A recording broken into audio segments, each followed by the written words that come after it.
إن الحمد لله نحمده ونستعينه ونستغفره ونعوذ بالله من شرور أنفسنا ومن سيئات أعمالنا من يهدي الله فلا مضل له ومن يضلل فلا هادي له وأشهد أن لا إله إلا الله وحده لا شريك له وأشهد أن محمدا عبده ورسوله. Dhe nderuar, do vazhdojmë mësimin e sotëm me zinxhirin e temave tona që u kemi premtuar në pastrimin e shpirtit dhe kemi folur mësimet e kaluara për disa cilësi të gabuara, të cilat duhet i rregullojë besimtari.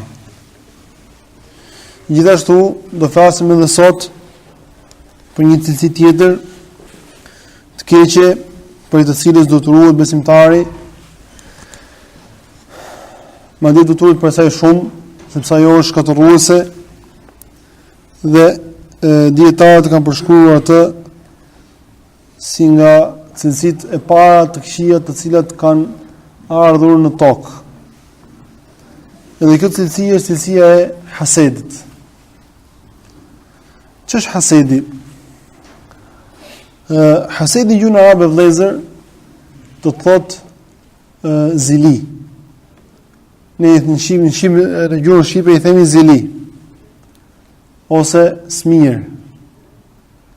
Domethënë, kuptimi i qëllimi i kësaj fjale ose ky term që përdoren në Islam do të thotë që ta urresh mirësinë që i ka dhënë Allahu subhanahu wa taala një personi. Por përsëris ta urresh mirësinë që i ka dhënë Allahu një personi. Ka thënë një prej dietarëve, i cili quhet Al-Jurjani, thotë hasedi është ta ndërrosh, domethënë ta urresh edhe ta ndërrosh. Ta ndërrosh largimin e një mirësie që i ka dhënë Allahu një personi.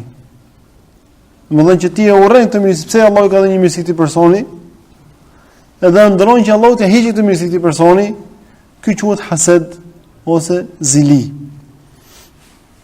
Gjithashtu ka thënë një tjetër, hasedi është dhimbja që ndjen njeriu në veten e tij kur shikon te dikush tjetër një diçka të mirë ose një mirësi dhe përpjekja për ta larguar atë nga ky person. Dhe thot pastaj kjo është një cilësi e ulët e keqe tek çdo kush dhe e shëmtuar.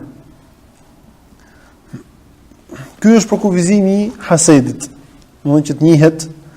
Dhe para se të fillojmë të flasim për domethënë argumentet që janë treguar në Kur'an dhe Sunet për hasedin, duhet patjetër që bëjmë dallimin ndërmjet disa gjërave. E para gjë është dallimi ndërmjet hasedit edhe garës. Një person ka hased dikë ose dy persona kanë hased njëri tjetrin, edhe dy persona bëjnë garë me njëri tjetrin. Kush është dallimi me këtyre dyjave? Një person që ka hased dikë tjetër dëshiron që t'i largohet atij mirësia. Kurse një person i cili bën garë me dikë tjetër, ai përpiqet ta arrijë të tjetër në mirësinë që ka ai, por pa dëshiruar që kjo mirësi t'i largohet vllait të tij. Famë ky është dallimi ndërmjet hasedit edhe garës që mund të bëjë njeriu me dikë tjetër. Tash kur flasim për garë, këtu bëhet fjalë për garën në punë të mira. Ndërsa garimi në çështjet e dynjas, kush e kush ka më shumë pasuri, kush e kush ka më shumë makina, kush e kush ka më shumë dyqane. Normalisht kjo garë, edhe pse është e lejuar në origjinë, ajo nuk është e pëlqyeshme për besimtarin. Besimtari nuk bën gara për çështjet e dynjas, por bën gara për mirësitë e ahiretit.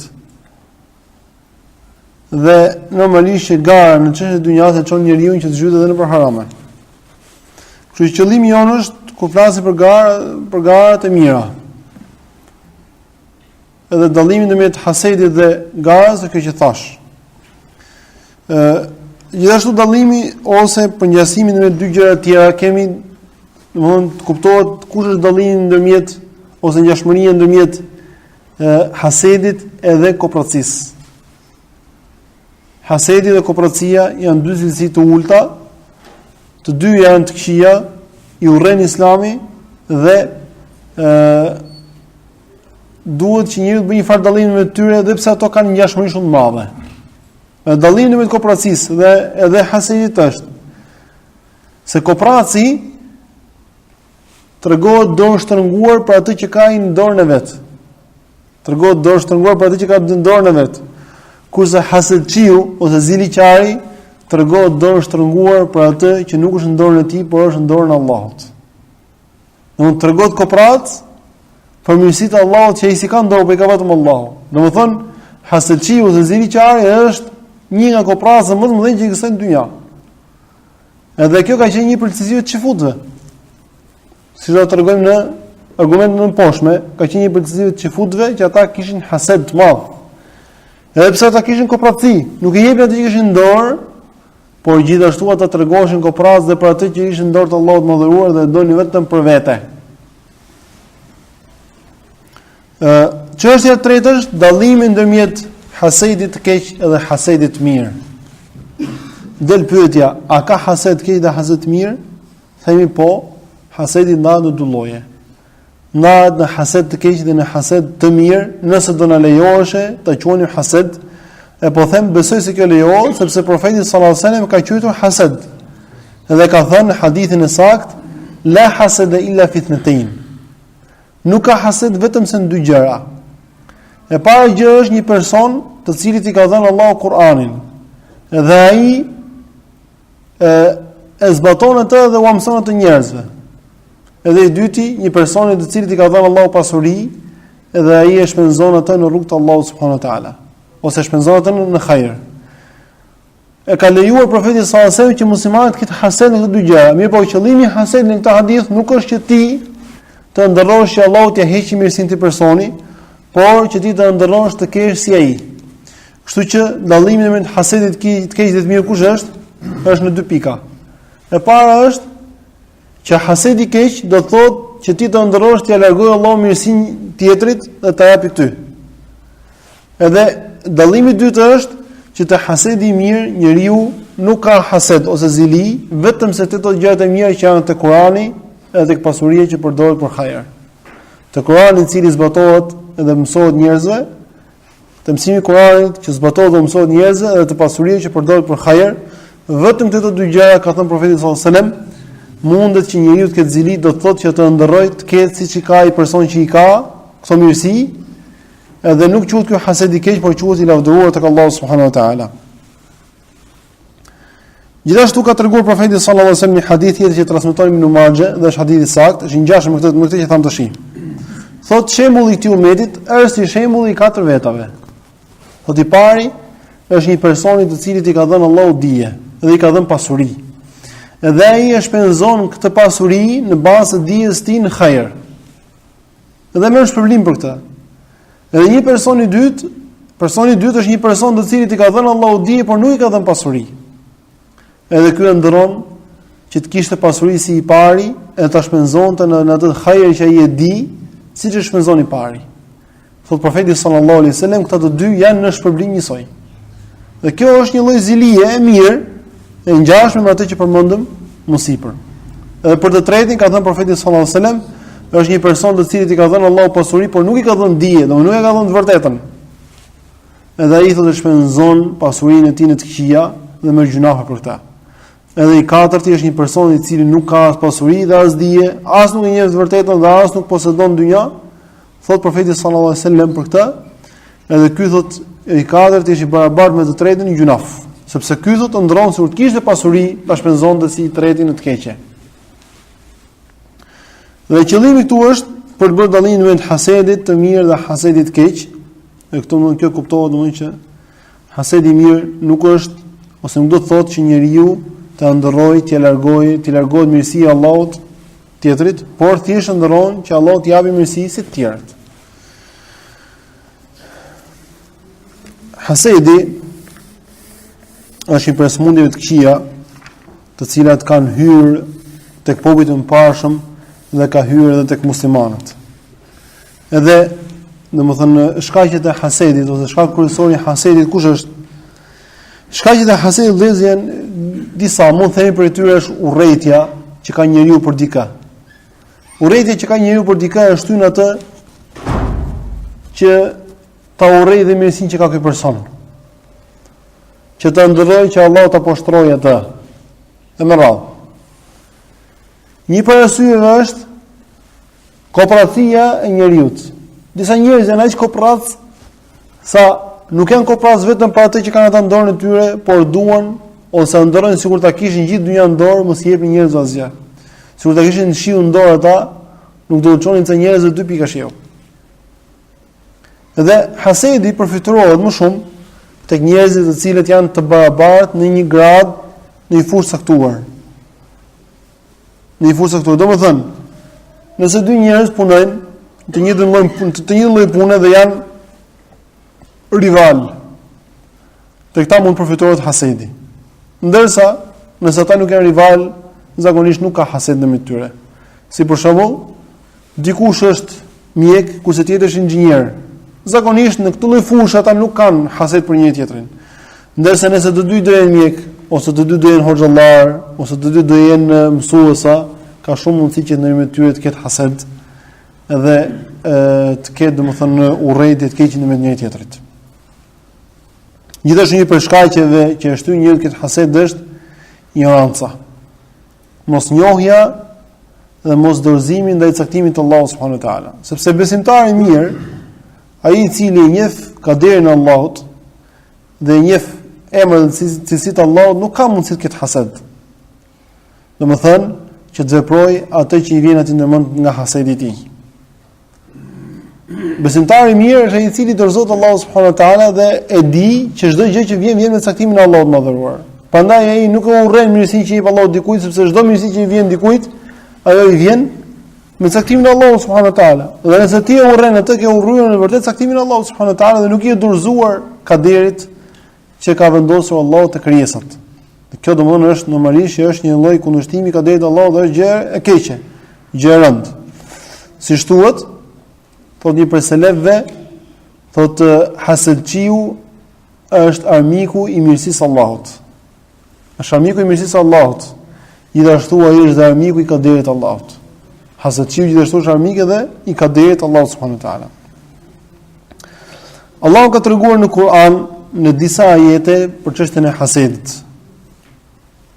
Dhe mund të themi në shkurtimisht që një prej këtyre ajeteve është sura Bekare, që ka treguar Allahu subhanahu wa taala për çifutët. Thot wadda kathiru min ahli alkitabi law yurdunakum min ba'di imanikum kuffaran hasadan min 'indi anfusihim. Thot kanë dëshiruar shumë prej ndjekësve të librit, prej çifutëve. Kanë dëshiruar që t'ju kthejnë juve pasi keni besuar mosbesimtar, thot, nga hasedi që kanë ata në vetët e tyre, thot. Pasi ju atyre u është bërë e qartë e vërteta. Pasi u është bërë e qartë e vërteta. Do të tregon Allahu i madhëruar që cilësia e çifutëve është ata janë hasedçi, kanë hased. Dhe arsyeja që ata nuk e pranuan të vërtetën ishte hasedi. Arsyeja vërtet pse nuk e besuan profetin sa çifutët, po ti shikosh në Medinë, çifutët e Medinës e njihnin shumë mirë profetin sallallahu alajhi wasallam dhe dinin që ishte dërguari i Allahut. E megjithatë ata nuk e besuan. Tregohet që kur profeti sallallahu alaihi wasallam luftoi një prej fisëve të çifutëve, edhe fitoi dhe i mori ata për t'i vrarë, mori një prej të parëve të tyre, i cili quhej Hujej ibn al-Akhtab ose dikush tjetër, edhe bën gati për të vrarë.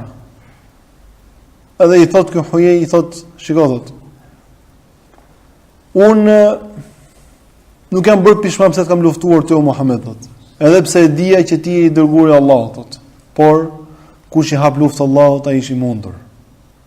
Subhanallahu, e dinte shumë mirë që ky është i dërguari i Allahut, e megjithatë nuk kishte bërë pishmam se kishte luftuar, nga hasedi i madh që kishte veten e tij, thot.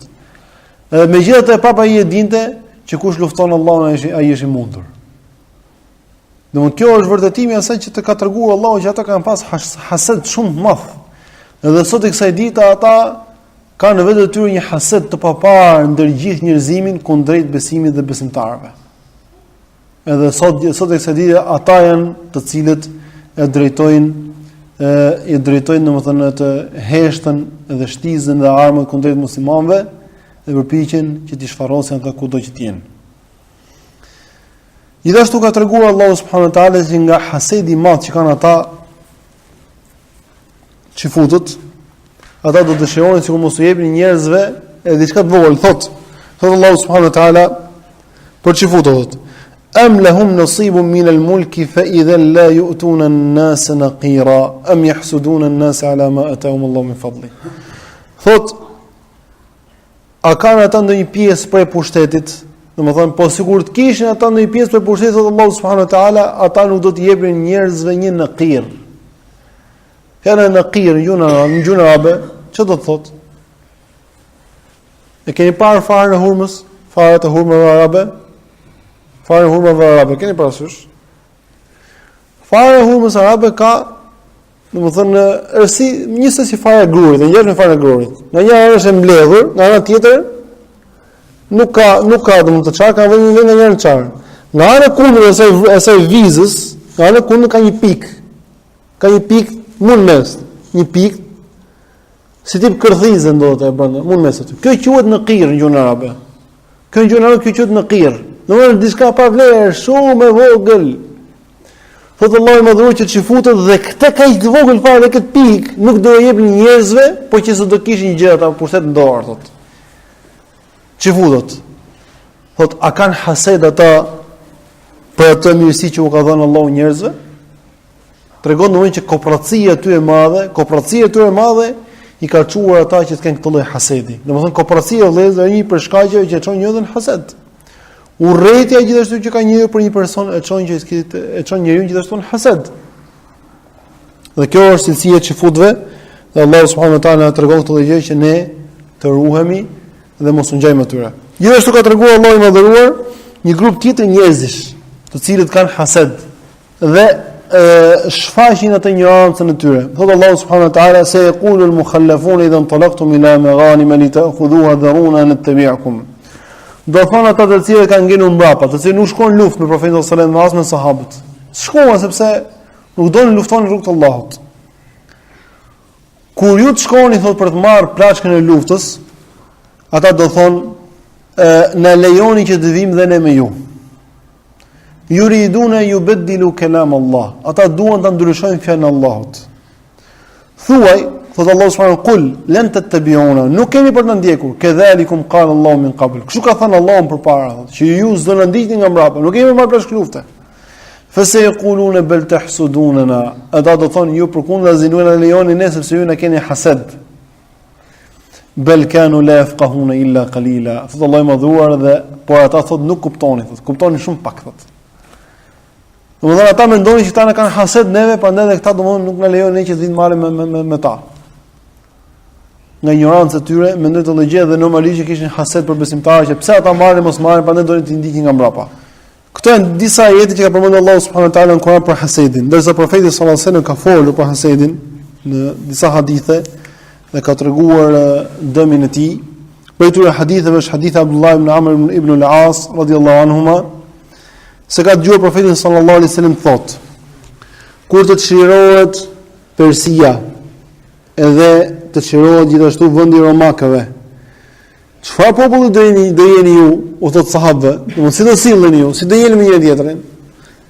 I thot AbduRrahim ibn Aufi, i përgjigjet profetit sallallahu alaihi wasallam dhe i thot: ne thot do jemi siç ka urdhëruar Allahu dhe i dërguari i tij. I tha profeti sallallahu alaihi wasallam: mos do jeni ndryshe. Tha ju kur të çlirohet të tha ju do bëni garë me njëri tjetrin, do ta keni hased njëri tjetrin, do t'i ktheni shpinën njëri tjetrit, do ta urreni njëri tjetrin, edhe diçka të ngjashme me këtë. Më pas thot profeti sallallahu alaihi wasallam do shkoni tek fukarinjtë e muhaxhirëve dhe do t'i fusni ata në sherr me njëri tjetrin. Thot më pasot do shkoni tek fukarinjtë e muhaxhirëve dhe do t'i fusni ata në sherr me njëri tjetrin që të vrasin njëri tjetrin. Hadithin transmeton Imam Muslimi. Edhe kjo tregon vëllezër që dynjaja është një prej shkaqeve kryesore që e fut njeriu në hased. Dynjaja. Keni parë një herë që muslimanët kanë hased njëri tjetrin pse hyn në xhenet? Ja. Pse ky hyn në xhenet? Ja, nuk ka asë për të gjë, sepse xheneti është i gjerë, nxet gjithë. Çdo kush ka vendin e vet.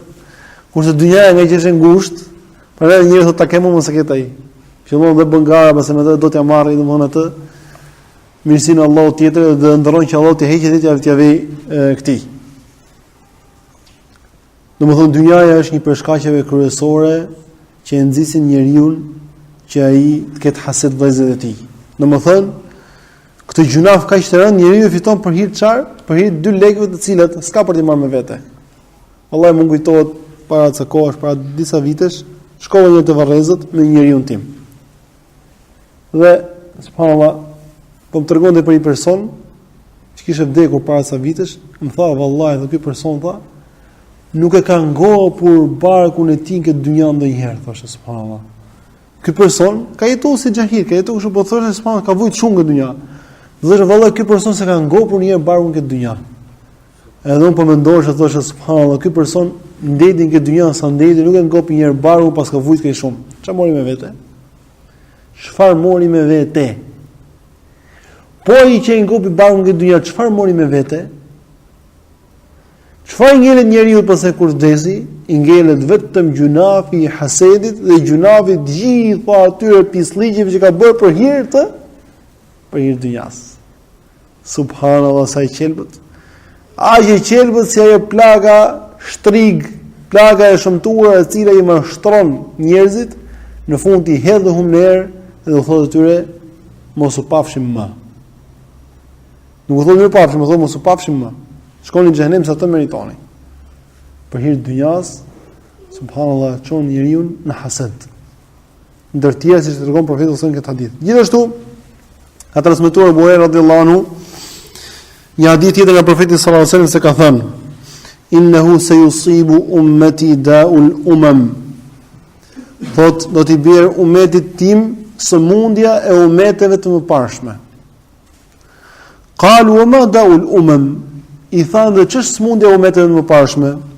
Qala al-asharu wal-bataru wat-takathuru wat-tanafusu fi ad-dunya wat-taba'udu wat-tahasudu hatta yakuna al-baghyu thumma al-harj.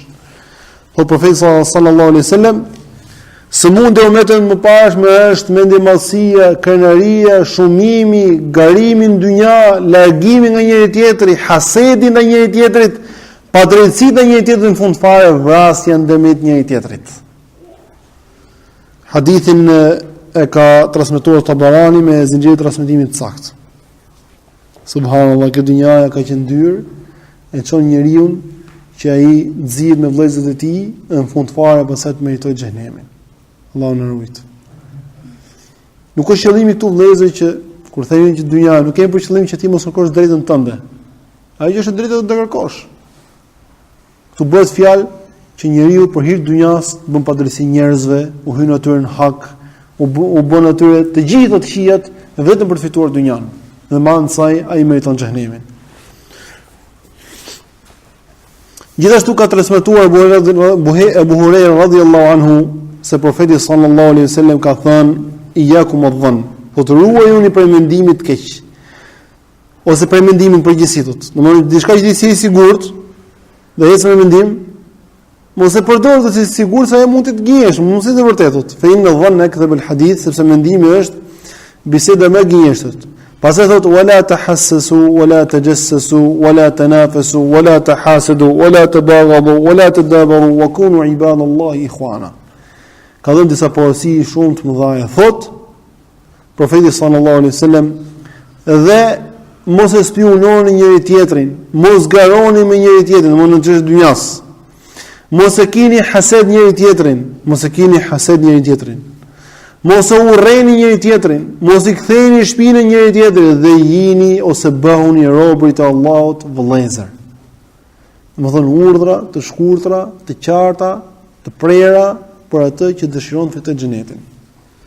Thonë ndër tjera: "Wala tahasadu", mos e keni hased njëri tjetrin. Sepse hasedi e shkatërron njeriu.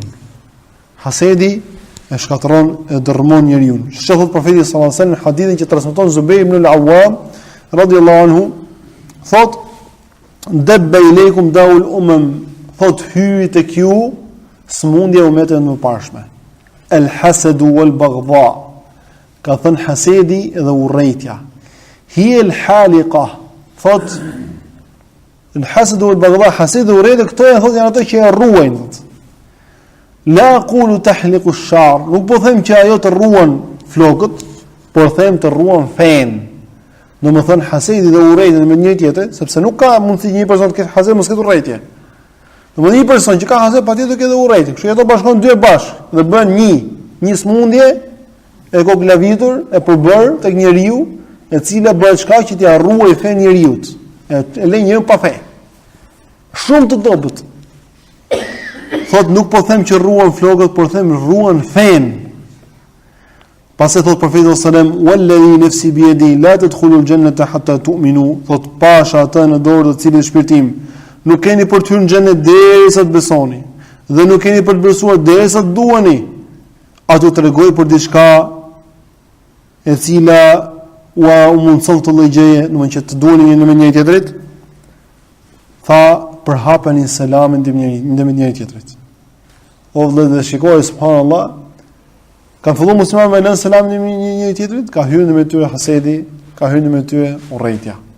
Subhanallahu, kjo është porosi për Profetin sallallahu alajhi wasallam. Mbase disa njerëz mund duket shumë e thjeshtë. Pse? Ti të lesh një selam, mos japësh selam vëllai musliman? Po. Sepse kjo ka ardhur nga Allahu subhanahu wa taala dhe Allahu e di më mirë se çfarë ka njëri vetën e tij dhe çfarë bën dëm e çfarë bën dobi. Edhe ne ka treguar në këtë shpallje që ka dhënë profeti i tij sallallahu alaihi wasallam që lënia e selamit ndërmjet muslimanëve çon në futjen e urrëties dhe hasedin ndërmjet tyre. Shikoj, gjithë ata të cilët pretendojnë se nuk japin selam muslimanëve dhe u bëjnë hexher. Urrëtien e madhe që kanë ata për muslimanët. Urrëtien e madhe që kanë për muslimanët dhe hasedin e madh që kanë ata tek muslimanët. Sa shohin një mirësi tek ata thonë kjo nuk vlen për ta, kjo nuk është e mirë, kjo nuk është kjo nuk është ashtu. Dhe nëse e kanë ata gëzohen, nëse kanë tjetër hidhërohen. Gjithashtu një prej arsyeve që ka treguar profeti sallallahu alajhi wasallam që fut urrëtin ndërmjet muslimanëve ose i largon zemrat është dhe përçarja e safit. Edhe vallahi po them kemi provu dhe kemi parë këtë gjë.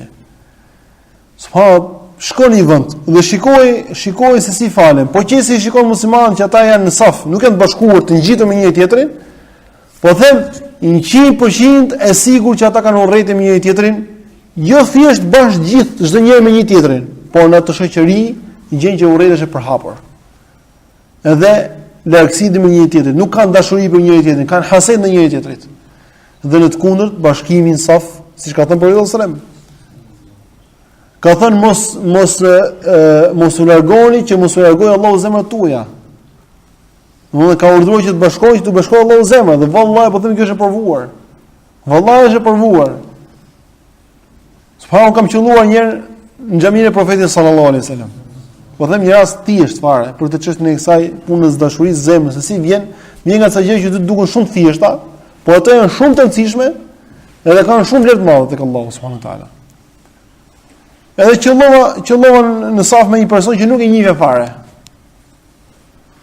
Mirë po, njerëzit me dine, subhanallahu, janë mësuar nga që kalojnë shumë tonë edhe e çan safin, hyn me safin, nuk do të di fare, hyn 1, 10, 100, edhe filloi po hyrin njerëz 1, 2, 3, po problemi është që po fillon të bëj rrugë, s'tlen pasaj ata, ta çajnë safin dhe ti domun të shtel namazin duke prit të kaluar një.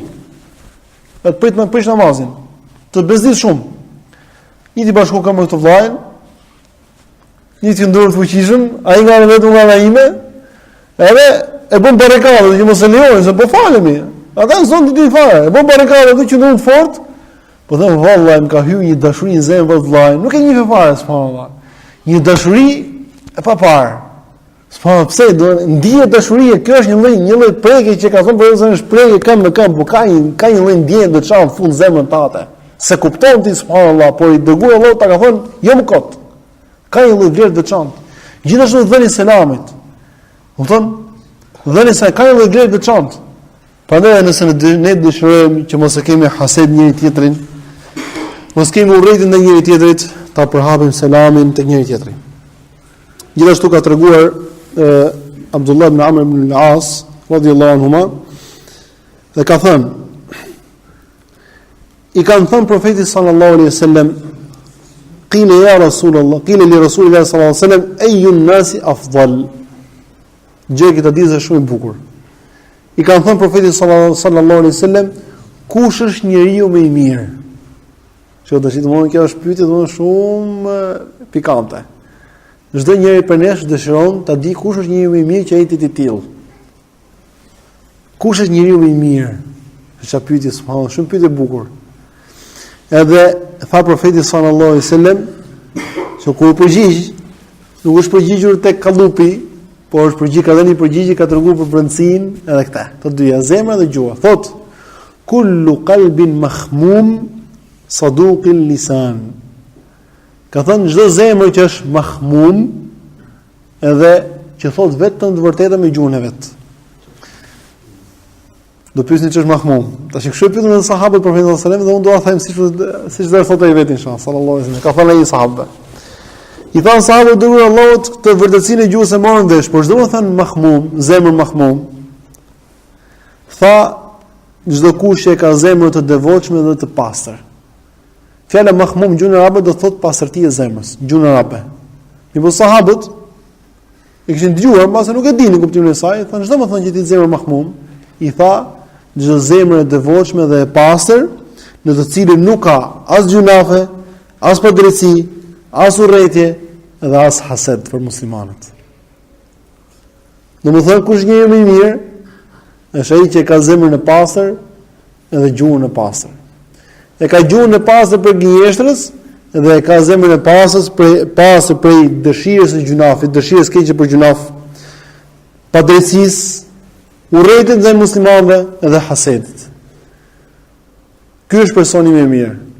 E si mund të jetë ky personi më i mirë kur profeti sallallahu alajhi wasallam ka treguar për një person të tillë, kur ka parë duke hyrë, pas se hyntej, i tha sahabëve, tash do të vijë një person për banorëve të xhenetit. Për banorët e xhenetit. Ktu ka përshkruar, ka thënë ky është personi më i mirë, kurse në hadith tjetër ka thënë që është për banorët e xhenetit. Ka pa person se njihni një, nuk, njëri pa njohur, njëri thjesht, pa kishë marrë abdes, hyn në xhami. Iku ditën e parë, ditën e tretë, shkonë ndjek një persave, edhe qëndron me të shikoi çfarë bënte ky, çfarë adhurimi, kishte një gjë veçantë që bënte ky njeri. Edhe subhanallahu, nuk shikon diçka të veçantë, nuk shikon një namaz kush e di, ose një agjerim kush e di, po në gjëra të thjeshta që bën gjithë muslimanët. Dhe e pyet thotë njëri, thotë kam dëgjuar 3 ditë të rresh profeti sallallahu alajhi wasallam thoshte për ty që ti je për banorët e xhenetit, çfarë bën ti? Çfarë punë bën ti? Keni punë domethënë? I thotë unë nuk bëj një punë të veçantë, vetëm se unë thotë sa herë që shtrim për fletë gjumë thotë, e pastroj zemrën time thotë, dhe nuk mbaj në zemrën time urrëtie për asnjë prej muslimanëve. As urrëtie as hasedit, e pastroj zemrën e vet. Dhe kjo është zemra që ne ka përshkruar profeti sallallahu alajhi wasallam dhe ka thënë që njeriu më i mirë është ai njeriu që ka zemrën e pastër, zemrën e devotshme dhe të pastër prej hasedit, prej urrëties, prej gjunafeve. Gjithashtu profeti sallallahu alajhi wasallam ka treguar një hadith tjetër për, domethënë, rrezikun që ka hasedi. Dhe domethënë çfarë punë të keqe bën hasedi në zemrën e njeriu. Thotë, transmeton Abu Huraira, thotë profeti sallallahu alajhi wasallam, la yajtami'ani fi an-nar muslimun qatala kafiran thumma saddada wa qarab. Thot nuk bashkohen në zjarr një musliman që vret një kafir dhe më pas ai qëndron tek e vërteta, qëndron deri në vdekje të qëllimi. Gjithashtu thot, vazhdon hadith, wala yajtami'ani fi jawfi mu'min ghubarun fi sabilillah wa fayhu jahannam. Gjithashtu nuk bashkohen në barakun, në brendsinë e besimtarit, pluhuri dheu në rrugë të Allahut edhe tymi i xhenemit. Edhe treta, thot profeti sallallahu alajhi wasallam, dhe kjo është që na intereson momentalisht, thot, dhe nuk bashkohen në zemrën e besimtarit, në zemrën e njeriu besimi dhe hasedi. Nuk bashkohen në zemrën e njeriu besimi dhe hasedi, për treguar që këto dy janë të kundërta. Domethënë hasedi si është si puna e kosës, e cila kur hyn në zemër e kosit besimin, ose si puna e briskut që e rruan atë edhe e le besimin zero. E le besimin zero. Allah në rujtë. Gjithashtu transmeton Damra ibn Tha'laba radhiyallahu anhu se profeti sallallahu alaihi wasallam ka thënë, njerëzit do vazhdojnë të jenë në mirësi përderisa ata nuk kanë hased për njëri tjetrin. Thotë njerëzit do vazhdojnë të jenë në mirësi përderisa ata nuk kanë hased për njëri tjetrin. Dhe kjo tregon që hyrja e hasedit në një shoqëri e shkatron shoqërinë. Edhe sjell në të gjitha të këqijat. Edhe Hasedi ka vrarë shumë njerëz. Dhe do të tregojmë një histori, një ngjarje që ka ndodhur më parë, çështjen e Hasedit.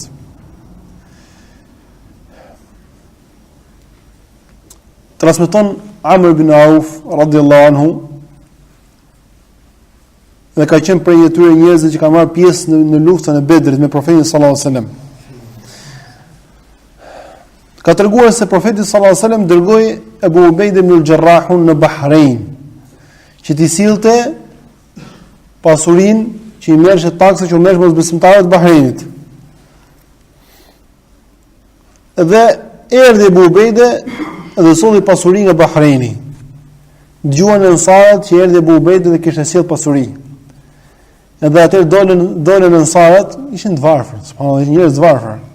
Dolën ansarët namazin e sabahut me profetin sallallahu alajhi wasallam, edhe kur e fali profeti sallallahu alajhi wasallam dhe u largua, ata dolën para tij. I dolën përpara profetit sallallahu alajhi wasallam. U buzëqeshi profeti sallallahu alajhi wasallam kur i pa dhe u tha, unë mendoj se ju të keni dëgjuar që ka ardhur Abu Ubaida dhe ka sjellë me vete pasurinë nga Bahreini. Tha po, dhe Allah. Tha, ju përgëzoj, tha, që do t'ju jap, tha. Prandaj shpresoni atë që ju gëzon juve, tha. Se pasha Allahun, vallahi kjo është ajo. Pasha Allah nuk kam frikën për varfërisë. Pasha Allah nuk kam frikën për varfërisë. O vëllezër, subhanallahu, nuk ka frikën njeriu vetes tij nga varfëria, po edhe dy kafshata buk, por nga pasuria. A shikoni sot se ku jemi ka ta ndicun sot? Për hir të një karrige, për hir të një posti, njeriu shkon heq mjekrën. Për hir të një dynjaje të qelbët, për cilës ai nuk do marrë vetëm se disa kafshata, dhe pastaj do vdesi, e do iki, ai shkon edhe është gati të lejë shumë gjëra nga feja e tij. Sakrifikon 1 ditë, 2, 3, 4, sakrifikon këtë, derisa të ngjerë nga feja e tij, vetëm se siç mund të ngjelet një personi që ka vesh një rrobë të dukshme që simbolon asgjë. Kështu i ngjelet edhe njeriu nga feja e tij, një rrobë të dukshme që nuk i mbulon asgjë, por ajo thjesht ka emrin rrobë, që ai thjesht quhet vetëm musliman, sepse dynjaja e ka shkatërruar të gjitha. Thot, pasha Allah nuk kam frikën nga varfëria, thot. Por kam frikë, thot, se do t'ju hapet dynjaja, thot. Siç është hapur aty që kanë qenë përpara jush. Dhe do bëni gara me njëri tjetrin, siç e bën ata para jush, do t'ju shkatërroj. Pse do shkatërroj? Se po bën gara me njëri tjetrin, do kenë hased njëri tjetrin. Do po të hased njëri tjetrin, e ruajtën fenë e tyre. E ruajtën fenë e tyre. Edhe ne sot bëjmë gara kush të marr postë më të mëdha, kush të marr më shumë pasuri, kush ketë më shumë kollare më të gjatë. Kupton? Subhanallahu. Dhe harruam që profeti sallallahu alaihi wasallam ka qenë njëri shumë i thjeshtë, nuk mori nga dynjaja asgjë. As Abu Bekri, as Omeri, as Uthmani, as Aliu, as njerëz të devotshëm pas tyre, por i mjaftuan me kafshatën e gojës, e cila i mjaftonte që të jetonin dhe të shkonin tek Allahu subhanahu wa taala. Gjithashtu për çështjen e Hasedit, vëllezër, janë transmetuar edhe fjalë nga dietarët, fjalë të vyra, shumë të dobishme, që besoj se inshallah të janë të dobishme edhe për ne. Thot Muawiya radhiyallahu anhu, nuk ka ndër cilësitë e këqija, ndër cilësi thotë që është më e drejtë se sa Hasedi. Që cilësia e keqe por është e drejtë, që është cilësi që mban drejtësi. Vetë cilësia është shumë e drejtë. Dhe pse është e keqe? Thotë sepse Hasedi e vret hasedçiun para se të arrijë tek ai, tek njeriu tjetër që ka hased. Domethënë hasedçiu, ky është hasedçiu. Ky tjetër është personi që ka një mirësi. Dhe Hasedi thotë vret përpara hasedçiun vet. Nga urrëtia e madhe që ka fillon ai, domethënë mendon ditën natë, ç'ti bëj ti personi që ti bëj keqet, ç'ti bëj? Kupton dhe vuan ai shumë, kurse ti është qetë, është rahat. Para ka thënë dietarët që subhanallahu nuk kanë një cilësi më drejtë se Hasedi. Fillon me personin që e ka dhe e shkatron, dhe e vret. Ka raste dhe e vret. Vdes me vërtet. Gjithashtu thot Muawiya radhiyallahu anhu, çdo personi mund të arrish kënaqësinë e tij ta kënaqë atë përveç hasedçiut. Sepse hasedçiu asgjë nuk e kënaq thot përveç largimit të mirësisë. Hasedçiu do kënaq vetëm momentin kur ti mos e ke vetë mirësi. Prandaj thot Allahu subhanahu wa taala ka treguar, thot in tusibkum hasanatun tasuhum wa in tusibkum sayyi'atun yafrahu biha. Thot nëse ju bie një mirë për Allah, ata mërziten, shqetësohen. Dhe nëse u bie ndonjë keqje, ata gëzohen me ta. Domethënë kjo është cilësia e qafirave, e fatkeqësisht kjo është cilësia edhe një numri prej muslimanëve, për mos thënë që ata janë shumë. Allahu mos I shtoft.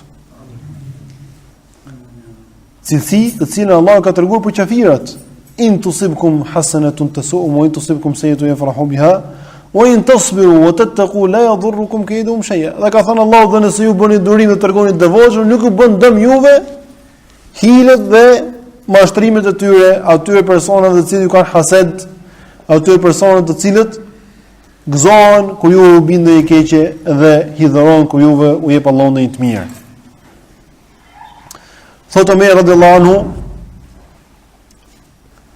në çdo mirësi që ka vendosur Allahu në tokë, ka bërë gjithashtu për të edhe një hasedçi. Për çdo mirësi që ka vendosur Allahu në tokë, ka bërë për të gjithashtu edhe një hasedçi. Për treguar domosdoshmë që hasedi është shumë I përhapur tek njerëzit. Kurse Abu Darda radhiyallahu anhu na tregon një prej ilaçeve që ndihmon njeriu që të largohet nga hasedi dhe të ulë nga hasedi. Kush është ky ilaç? Ky ilaç është ilaçi I vdekjes. E me vërtet subhanallahu profeti sallallahu alaihi wasallam ka thënë për vdekjen, akthiu min dhikri hadhi min ladhat, thot përkujtojeni sa më shumë shkatërruesen e kënaqësive. Përkujtimi I vdekjes shkatërron kënaqësinë e njerit. Mirë, fatkeqësia e vdekjes dikush është që ne përfitojmë vdekjen e çdo njeriu, vetëm vdekjen tonë nuk e përfitojmë. Domethënë ne jemi të gatshëm të përfitojmë çdo person tabut që ka vdekur duke filluar nga të parë deri në fundet të fëmijët e tu. I përfitojnë të gjithë. Vetëm vetëm ata që përfitojnë ndonë nuk ta pret mendën, duket sikur shumë larg, është diçka e harrohet fare, aq larg është sa harrohet. Nikoj që mund të jetë shumë afër. Dhe kjo është ajo që do të përfitosh më shumë. Thotë Abu Darda radhiyallahu anhu, ai personi I cili e përkujton shumë vdekjen, largohet prej këtij gëzimi I tij edhe paksohet tek ai hasedi I tij. Më ai që përkujton shumë vdekjen nuk ka hased njeriu, sepse ai e di që përfundimi I tij është vdekja. Ndar pa Allah dhe llogari, as ka mendin te hasedi, ka mendin si të takojë Allahu subhanahu wa taala. Do kjo tregon që një prej ilaçeve të mira, shumë të dobishme është përkujtimi I vdekjes. Dhe përkujtimi I vdekjes vëllezër vjen kur njeriu shkon I viziton varrezët, përkujton ahiretin, siç ulshin sahabët në një tjetër dhe thoshin, e janë të besojmë një orë. E të besojmë një orë, ata përkujtojnë ahiretin, ato gjërat që ne kemi dëgjuar, ata I ripërsërisin, I thoshin, I rithoshin, I rikujtonin për ditë, sepse për ato kanë më shumë nevojë njeriu se për çdo gjë tjetër. Ashtu siç përkujtojmë në dinarin dhe dirhemin, edhe dynjan çdo ditë, në çdo orë dynjaja, me gjithë llojet e saj, filani, fisteku, alani, armiku, miku, tjetër me radhë, pasuria, paraja, makina, gruaja, burri, shtëpia, katandia, ata përkujtojnë ahiretin, vdekjen, prandaj dhe ishin më të ruajtur nga hasedi dhe nga të gjitha sëmundjet e tjera. Hasan al-Basri, Allahu më shëroft, ka thënë, e tregon gjithashtu një prej atyre ilaçeve të dobishme për çështjen e hasedit. Thot Hasan al-Basri, o bie Ademit, përse e ke hased vllajën tënd? Nëse ajo që I është dhënë atij I është dhënë për ta nderuar atë, atëherë apo ke hased ti atë që e ka nderuar Allahu? Dhe nëse ajo që I është dhënë atij nuk I është dhënë për ta nderuar atë, apo ke hased I një person që do shkojë në xhenem? Domethënë, për ta sqaruar të gjë, Allahu subhanahu wa taala kur jep një mirësi një personi, dy mundësi ka. O e ka dhënë këtë mirësi që ta nderojë atë dhe marrën se ta fusin në xhenet. Edhe kjo nuk e takon I besimtarit mirë që të ketë hased një person, të cili ka dhënë Allahu një mirësi, me anë të cilit është problem në xhenet. Kjo s'e takon besimtarit, sepse Allahu e do këtë mirësi të këtij person dhe do këtë person që ka këtë mirësi. Si një person që ka mësuar Kur'anin dhe ai fal namaznatën me to ose zbaton atë, ta kesh hased pse Allahu e ka dhënë këtij. Normalisht një person që do Allahun, duhet ta dojë këtë person e ta dojë punë që bën ai. Nëse pretendon se do Allah me të vërtetë. Nëse një person që ka hased këtë lloj mirësie, ai është armiku armiku i Allahut subhanahu wa taala, armiku i mirësisë Allahut dhe i kaderit të tij. Prandaj thotë nëse ja ka dhënë Allahu për ta nderuar, për çka ke hased? Dhe nëse ja ka dhënë Allahu për ta poshtruar, atëherë ti dëshiron që Allahu i madhëruar të ta jap ty një diçka të tillë, dëshiron të bëjë si punën e tij, ty në xhenem, normalisht nuk ja vlen. Prandaj edhe njeriu që ka logjik e mendon këtë lloj gjëje edhe e kupton që nuk ja vlen që njeriu të ketë hased askënd. E pyet një person Hasan al-Basri i thotë: a ka mundësi besimtari që të ketë hased? I dha Hasan al-Basri, tha, sa shpejt që e harrove dha fëmijët e Jakubit, tha. Sa shpejt që e harrove fëmijët e Jakubit, tha. Ata dha fëmijët e Jakubit si besimtarë kishin hased me tyre. Po. Në mendim dietar u bën pejgamber më baba. Sa shpejt që i harrove dha fëmijët e Jakubit, tha. Jo më ndonë Kur'an, tha. Por tha, shëta i tha një lloj si thosh rregulli shumë bukur Hasan al-Basri, ti personi, tha kështu. Por tha, un po të këshilloj që ti ta fshehësh ato, tha. Fshihën zemrën tënde, tha, dhe mos e shfaqet se ai nuk të bën dëm, tha, përderisa ti nuk e shpreh atë me gojë dhe nuk vepron me dorën tënde. Kurse Ibn Taymija ka thënë një fjalë shumë bukur, por çështja e hasedit thotë: ma khala jasadu min hasad. Thot nuk ka trup që nuk ka hased. Kështu ka thënë, sikur më thënë që gjithë kanë mund të bjerë hasedi. Se kjo nga smon shejtani. Por walakin al-karim yukhfi wal-la'im yubdi. Mirë po thot njeriu i mirë e fsheh, kurse njeriu i keq e shfaq. Nuk ky është dallimi në vetë të mirë dhe të keqë, dhe ky është dallimi në vetë që më gjuna dhe që s'më gjuna. Ta hedh shejtani fillon fare të kesh hased. Në besimtari e fsheh dhe fillon ta mbledh, ta zhdukë, ta largojë. Dhe e heq Allahu, kur ai e fsheh dhe e mposht, e heq Allahu subhanahu wa taala. Kurse i keqi e shfaq. Edhe ky pastaj meriton gjunafin. Thotë çdo trup ka hased, por i miri e fsheh, kurse i keqi e shfaq. Edhe për mos u zgjatur shumë, po u tregoj një histori, edhe pse fjalët janë shumë dhe dietarët janë folur për hasedin, një histori të lezetshme që ka treguar një prej dietarëve, thotë: ishte një burr i cili i shërbente një mbreti. Shkonte i vishte kputucët dhe sillte mirë ti thotë, i thyriste fjalë të mira dhe i thoshte mbretit kështu gjithmonë. Sa i vishte kputucët, i thoshte mbretit kështu: tregohu bujar me atë që tregohet i mirë me ty, sepse ai që tregohet i keq do t'i mjaftojë e keqja e tij. Thotë tregohu bujar me atë që tregoj i mirë me atë që tregohet i mirë me ty, se ai që tregohet i keq do t'i mjaftojë e keqja e tij.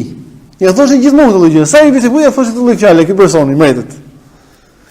Edhe e pa një person dhe edhe i hyri zilia, i hyri hasedi që çfarë gradë ka ngritur mbreti ky sa e këshillon mbreti, pse është shëbëtoi këshillon dhe mbreti dëgjon fjalën më radh pas këto gradë të mbreti, edhe i hyri hasedi. Edhe shkoi te mbreti dhe i tha: ai personi i cili ti vesh kputucët ty, ka thënë për ty që ty të vjen goja herë të keqe. Edhe i tha mbreti: po mirë, si më vërteton këtë gjë? I tha: shko thirrë, tha. Dhe kur ta thot pranë teje, tha, shikoj sa po e vuri dorën te goja vet, tha, dije se ai tha nuk të tundë vetë, dije se ai tha nuk dëshiron ta që të marrë erë nga goja jote, prandaj ta bën këtë gjë. Atëre e thirrë këtë shërbëtorin e mbretit. Hajde të thoj për drejt, tha ky personi, Hasediu. E thirrë shërbëtorin e mbretit për drejt, i vuri një ushqim që kishte shumë hudhra. Hëngej, ku e di dhe shkërë, njëri i thjesht, njëri pa djallëzi. Po, s'palla. Si në bërë Allah, shkë si në bërë Allah. Pa djallëzi. Edhe haj, kur shkon të mbreti, i thot mbreti, ngri pak të në afrotë, ku të them një laf, këtu pranë, afrotë të dhe vendos dorën këtu të, sepse kishte hallë donë që mos i vinte erë hudhave të mbreti. Kur e pa mbreti që kjo bërti që i tha ai personi, tha që ka e vërtet kjo, tha. Edhe çfarë bëri? Një shkruaj një letër. Por fati ishte mbreti kur shkonte letra vet, ja dërgonte atyre punonjësit vet, shkonte letra gjithmonë vetëm për dhuratë. Domethënë që shkon merr këtë, jep kaq dhuratë finale, kaq dhuratë në dorën e vet. Nëse kur donte të shkonte të tjerëve. Kurse këtë herë nga i natë shkruaj në atë person shkruaj me dorën e vet. Po pa i thënë këtë çfarë shkruaj. Shkruaj një letër, një prej punonjësve të tij merret këtë tha, vrite dhe mbushë trupin thot me kasht. U thotë dhe ma silltu. këtij personit. Ky mbyll, nga që kishte mësuar gjithmonë që me këtë letër i jep dhurata mbreti, kujtos se ishte dhuratë. Shkon rrugës të takon Hasediu. I thotë ku po shkon? I thotë po shkoj të marr një dhuratë që më ka printuar mbreti, më ka dhënë. I thotë Hasediu, po më mua këtë dhuratë. E ky me bujarime, njëri i thjesht, mirë thotë merre, urdhon merre. Subhanallah. E merra i thonë, Hasediu shkon atje, tek zonën e mbetit. Kur shkon atje e hapa ai, i thotë këtu thotë mbreti të vrasot. Si do të vrasë? Nuk ka dhuratë jo, nuk ka dhënë vetëm vrasë. Por duhet të të sëleta s'ma ka dhënë mua mbreti, ka dhënë dikujt tjetër tha. Pa i më ka dhënë mua. Ja thonë, para shko pyet mbreti tha sepse s'po më ke letër. Tha nuk ka mundësi ta pyes mbreti tha, unë nuk e pyes mbreti tha për ai më urdhëron më them unë, a ta bëjmë ose bëj? Kjo s'ka mundësi tha. E vrau, e hoqi qava atë. Kthehet atë shërbëtorit e mbreti, e shikon më çuditet. Jo po ti do të shnek këtu. Nuk i ke ti thotë ti thotë jo thotë në rrugë sot domethënë doli ky një person përpara, ai personi e tregoi filani. Edhe më pyeti çka ke të letër, kam një dhuratë nga mbreti, u thon. Tha më mua, unë e dhash atij tha. Jo pse s'është puna, tha shiko thonë, unë tha kisha shkruar letër që të vrasë ty tha ai. Ai punojësi im tha. Sepse ky personi tha më tha, ai personi tha më tha për ty tha që ti ke thënë për mua që mua vjen goja të keq. Tha, s'është vërtet tha. Nuk kam thënë diçka tillë tha. I tha mbreti, po mirë tha, pse tha a dita e mbyllë gojën tha. E mbyllë sepse më dha një ushqim që kishte shumë hudhë dhe zesha që të vijë nga goja ime e keqe tek ty tha. Tha thet vërtet tha dhe e ngriti edhe një herë në vendin e vet dhe më mirë dhe dhurata edhe i tha atëherë tha që ka vërtet fjalë jote tha. Bëj mirë të gjithë atij që të bën mirë tha sepse të keqit të mjaftoj keqja vet. Në vërtet subhanallahu, të keqit mjaftoj keqja vet. Do të thënë subhanallahu. E mori Hasediu atë që meritonte. E mori Hasediu atë që meritonte dhe gjithmonë don Hasedçint do marrin atë që meritojnë tek Allahu subhanahu wa taala. Kurse të mirët janë ata që tregohen devotshëm dhe durueshëm, ata do fitojnë kënaqësinë e Allahut subhanahu wa taala. Lutë Allahun e madhëruar që na ruaj nga hasedi, nga smundja e ndyrë, na i pastroj zemrat tona dhe na bëj për njerëz më të mirë. Allahu ashpëlet të mirë të gjithëve për ndihmën.